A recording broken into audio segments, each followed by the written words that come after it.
pikku G. Onks en mä tiedä nuopee.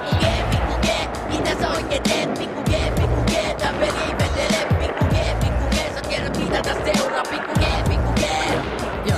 Oli tunti jälkkäri ja vähän hämää, kun en pystynyt sanoa Kaisalle mitään tänään. Ei oo mitään tekemistä, tylsää himassa Mikko pakkaa.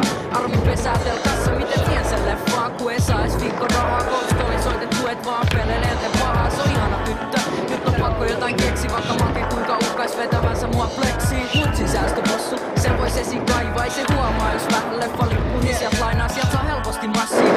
Meistä käyttää ja budjetti on hetken päästä paremmalta näyttää. Pari kolikkoa vielä, niin hyvin riittää. Kiire mutsi tulee pian, kello käy jo 5.